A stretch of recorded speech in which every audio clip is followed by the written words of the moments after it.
For a long time now, we've seen 20 cars on the starting grid, but this could change very soon, as F1 and the FIA are about to announce the acceptance of several teams who would be eligible to join the grid. This year, 4 teams have filed for Formula 1 grid places. The FIA is anticipated to approve 2 of them. The ball is now in the hands of F1 authorities. Which teams could we see joining soon? Formula 1 has evolved into an appealing platform. Anyone who invests $500 million to reach the elite class today will be worth $800 million in no time. But first, he must obtain a ticket to the restricted circle. The sport's rules allow for 12 teams reaching a total of 24 cars on the grid, but the current teams are against the idea. So how will F1 and the FIA handle the problem? In February, 4 teams sought for admission. Following a thorough study of the questionnaires, the FIA evaluated whether the 4 contenders would be able to manage a Formula 1 project at all in terms of technology, personnel, and money. Officially, the 4 candidates have yet to be identified. In addition to 2 well-known names, Andretti Autosport and High-Tech Grand Prix, it is claimed that a project dubbed Lucky Sun by a rich Hong Kong Chinese and Rodin Motorsport from New Zealand had submitted their bids. David Dicker, an Australian billionaire who made his money selling computer hardware and software, is the man behind Rodin. The FIA's assessment procedure is set to conclude by the end of July, but news is already circulating that Andretti and High-Tech GP may be approved. This puts the ball in the hands of Formula 1, with Liberty potentially able to oppose to the bids. The Formula 1 headquarters keeps a modest profile on purpose, preferring to let the teams speak for themselves. Except for Alpine, they've already communicated that they're on board with the proposed plans.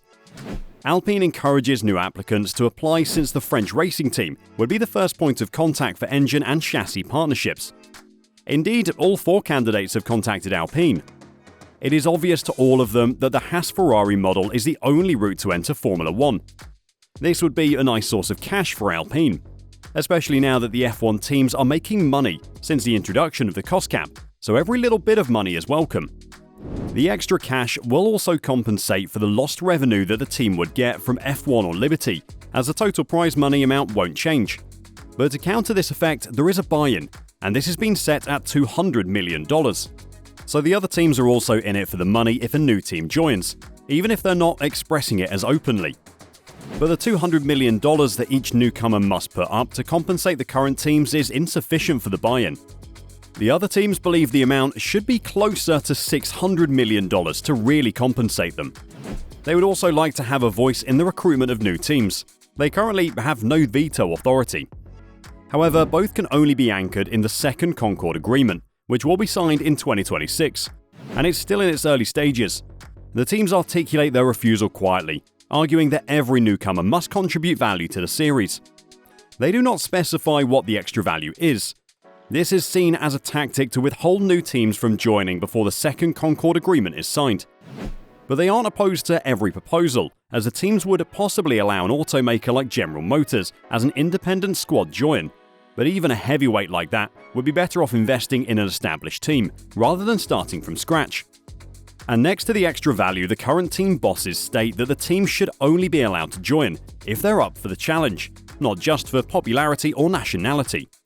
Ferrari team boss Frederic Vasseur simply states, "The nationality of the team should not matter. It can't be a ticket just because someone comes from the US. We already have an American team with Haas. The popularity of Formula 1 is measured more by the nationality of the drivers than the teams anyway." Toto Wolff, Mercedes team boss, points out that the franchise structures in American sports are a closed cycle. Where new teams are added, all shareholders, including long-established teams, are given a say. Expansion makes logical in this situation since everyone is involved. Meanwhile, protectionism has become so bad that teams are citing practical concerns for not expanding the field. Most circuits don't even have room for 11 garages in the pit lane. Or, in the qualifying sessions, we trip over ourselves at some tracks because there is so much traffic on the track. That's a safety hazard. So what now? Teams seem to be opposed to the idea and would only let a team join if it means that every team would be financially compensated. But who decides what is going to happen? If the FIA now approves 1 or 2 applications as F1 ready, a power struggle between the FIA and F1 management might ensue. Perhaps the federation desires this. FIA President Mohammed Ben Sulayem may choose to use Andretti as an example to demonstrate who the true ruler is in the house. He appears to be becoming increasingly disturbed by the fact that public perception differs. But for most people along the grid, Stefano Domenicali is the boss. Formula One is known for its sold-out events, packed box offices, and the rise of top class. The FIA is chastised for its unclear laws, excessive punishments, and lengthy decision-making process. This appears to fuel the FIA president's desire to raise the flag on an issue where he believes most supporters are on his side. So, what is there to expect? Which of the two teams is most likely to join, if they even let one join? High-Tech GP will most likely be grabbed on by the FIA and proven to be eager to talk. Formula One management itself, however, is concerned that the previous owner, Dmitry Mazepin, is still behind the Kazakh backers. If there is even a remote possibility that Russian money is involved, the FIA must likewise pull the plug. Andretti, on the other hand, is a hot commodity in Formula One, especially considering Andretti has the support of General Motors. They will have to come up with compelling arguments to reject such an emotionally sensitive undertaking. It could easily backfire because Andretti and GM are household names in the United States, and you don't just shut the door in their face. Michael Andretti's approach might offer Formula One with the required justifications. According to reports, he intends to put most of the squad in the United States and is considering an entrance as early as 2025. This would imply that Andretti, as a new team, would have to develop 2 cars in 2 years under entirely different rules, as there will be a huge overhaul of regulations in 2026. But they could also see 2025 as a trial year, which might cost them a lot in terms of popularity. Formula One can prohibit new teams, but it cannot prevent them from being formed. The FIA has the last word on licensing. Even if Andretti obtains a license, he's not yet won. He could then race, but he wouldn't be able to earn starting and prize money because he wasn't yet a part of the Concord Agreement. He needs Liberty's permission for this. One thing is clear, the FIA president is actively pursuing a new team on the grid, but as said, would have to have Domenicali on board for it to happen. And according to rumours, FIA President Mohammed Ben Sulayem is becoming increasingly bothered by the perception of F1 CEO Stefano Domenicali as the boss of the grid. Clashes between Formula One and FIA executives are not unusual, with a reported F1 sale price and the likelihood of additional teams entering the championship, both being topics on which Ben Sulayem and Formula One have not always agreed. However, such confrontations have subsided in recent months, as Ben Sulayem has moved back from day-to-day management of the FIA's Formula One business. Is that calm, though, coming to an end? Following the FIA's opening of an expression of interest process for new teams to join the Formula One grid, a number of potential suitors stepped forward, with the deadline now passed and the filed applications under evaluation.